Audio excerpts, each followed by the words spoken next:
Top Gun Maverick might just make a billion, something nobody expected. But currently, Top Gun's Maverick cruises past 900 million at global box office.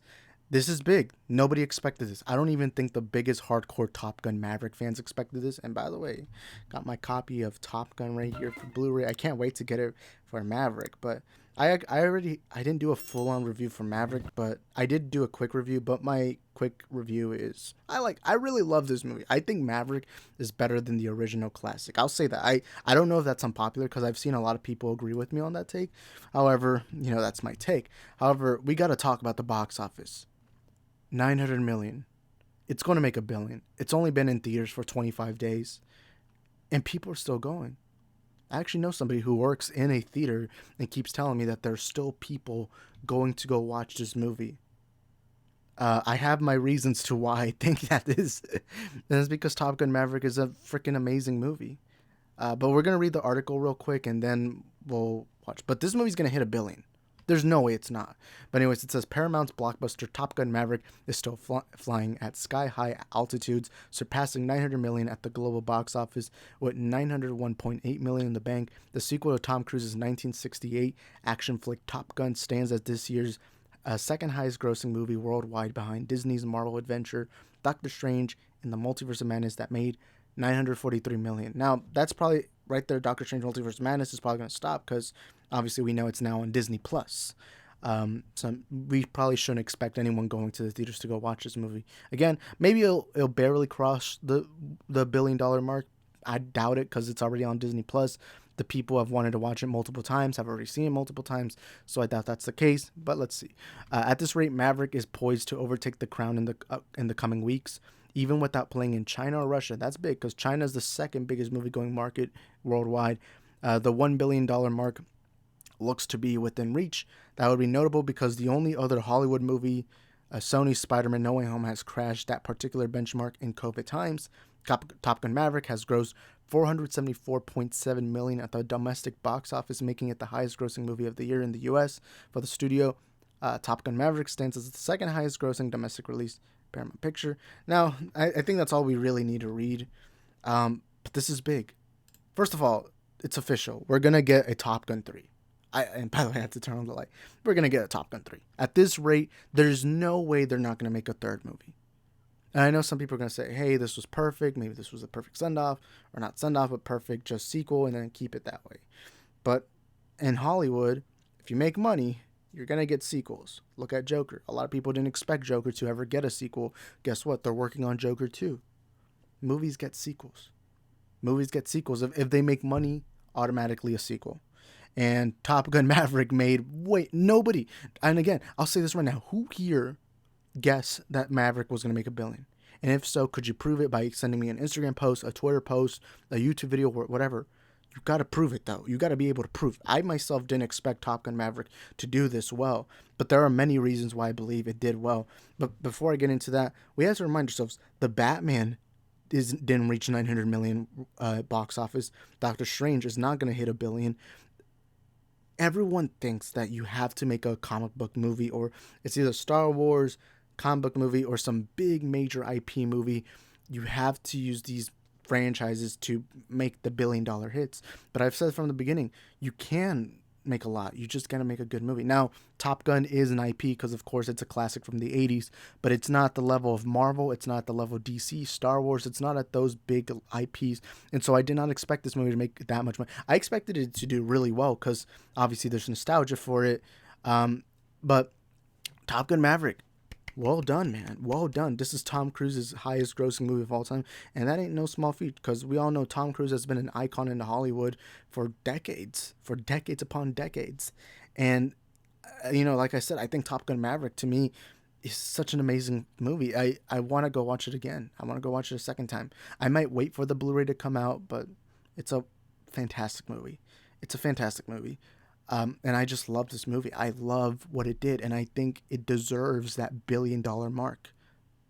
The second movie to do it during a COVID time. And remember, the only other movie that could do that was Spiderman No Way Home, a movie that had over an entire year of hype because they're going to bring back the classic characters. It basically needed all the power and manpower it could to get that to cross it to the $1 billion mark. While Top Gun Maverick, all they had to do is bring back this classic IP and then go for it. And I think there's a couple of reasons. And you guys can let me know your reasons in the comment sections down below. But I'm gonna give you my reasons to why I think it did this well. Number one, we have to remember that ever since COVID started, the most difficult market to get back into the theaters were people around their 40s, middle age, because a lot of them were fearful of COVID because COVID, of course, was causing more effect towards older people.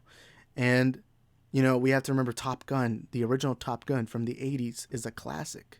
It's a classic.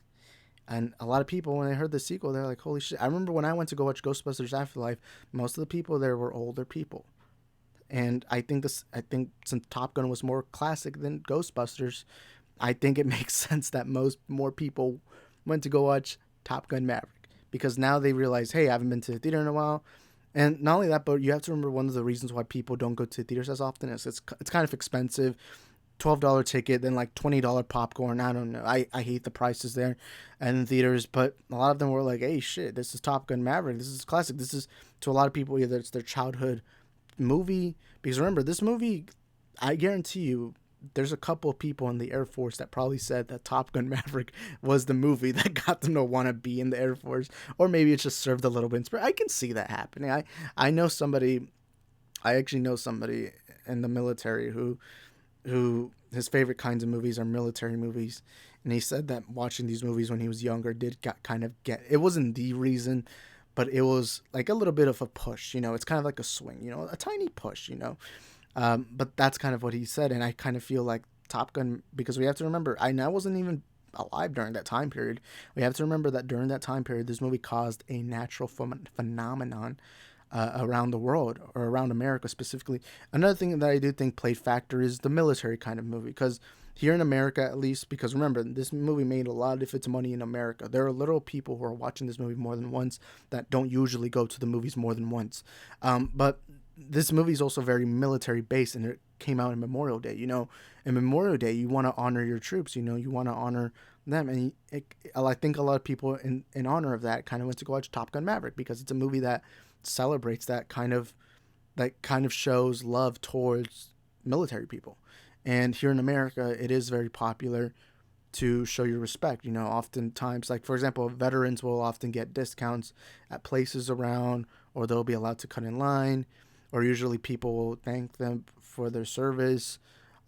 Usually that happens in America specifically. That does happen. And even like just the average people who will never see a gun in their life, even a lot of them respect the military. And I think a lot of them in honor, they were like, hey, Top Gun Maverick, it's a big movie. Not a lot of movies are made nowadays kind of praising the U.S. military. Nowadays you see more comic book movies, more big IPs, and even like the indie films, the smaller films, they aren't really, look at the most popular movies this year. The Northmen, Everything Everywhere All at Once.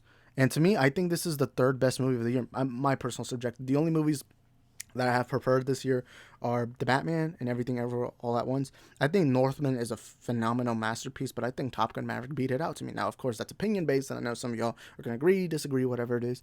But Top Gun Maverick shocked everyone. I don't think there's a single soul out in this world that said this movie is going to beat The Batman, going to beat Doctor Strange, it's going to cross the $1 billion mark. So yeah. What are some other reasons I believe Top Gun did this well? I think those are the main reasons. The main reason is military. A lot of people want to support the troops. A lot of people want to see, and also, again, remember, there's a lot of military people in America, obviously. No shit. And I feel like a lot of them kind of saw this movie because, it's just a nice little homage. It's a legacy movie. It's what I label it, a legacy movie, a movie that honors the previous film, kind of like Ghostbusters Afterlife honored the original Ghostbusters movies. It's kind of that kind of movie. And again, we have to remember it's a movie that has a lot of love and nostalgia. And we have to remember this movie was the original came out in the late 80s. So the 90s passed, the early 2000s, then the 2010s. Those decades have passed, and during those decades, you also have to remember that there's probably a lot of adults who love that movie and showed their kids. So during that time, it kind of gained a new audience. It's kind of like Breaking Bad. Breaking Bad nowadays, you can go on Twitter and people still be talking about Breaking Bad's ending, Breaking Bad, how great it is, because that series feels classic. A lot of people still love that show. The Office went off the air years ago, and people still talk about the show. Friends, all that. Even movies, you'll see some people saying, "Hey, I watched Matrix for the first time, or Terminator for the first time, or the Godfather trilogy, or Lord of the Rings," because classic. That's why I always say you got to focus on making the best movie out there, because you can make a good movie and make really good money during that time, but if you want to make a lot of money, you got to make that movie masterpiece level, because then when the decades go on, when the future goes on, people are gonna go back and love these. I mean, look at Batman and Robin. Nobody's buying Batman and Robin DVDs, Blu-rays unless they're doing it as a joke. But then you see Batman 89. Batman 89, people are buying that movie. People are wanting to see. And now you even see Michael Keaton coming back as the Batman in Flash. Because if you make a movie that's iconic, you make a movie that everyone loves, it's going to be financially on the long run, it's going to be perfect. Because then in the long run, if you want to do a future sequel, if you want to sell more merchandise, or you want to sell Blu-ray physical media copies, guess what? You're going to make a lot of money on that. But anyways, thank you guys for watching this video. I feel like I should have honored, because I only made like a quick review for Top Gun Maverick, but I feel like honestly this movie hitting the $1 billion mark, or it's about to. It's inevitable. It's inevitable. People are still gonna. I'm planning on maybe watching it. I don't know. Maybe this weekend. Maybe next weekend. I love this movie, and I really want to watch it again. But honestly, let me know in the comment sections, what do you think? Do you think this movie succeeded for this reason, that reason, whatever it is? Whether you agree, disagree, whatever it is, please let us know in the comment section down below. And thank you everyone for being here. And now that the video's ended, I gotta thank all the members of the channel who are supporting us financially. And if you want to become a member, there's a join button and the subscribe button. You hit that button. It's only 99 cents a month. It helps support the channel, and you're given a shout out at the end of every one of my videos. I'm going to list them off right now: Pedro Bonilla, Rhea, BK Dan, Lit Alex, the CJH, Mad Max, Ashley the Widow, Daniel Martin, and Strange Marvel Theories. And as you can see right there they are on that list. So it is what it is. Thank you guys for being here, and I'll see y'all on the next one. Peace.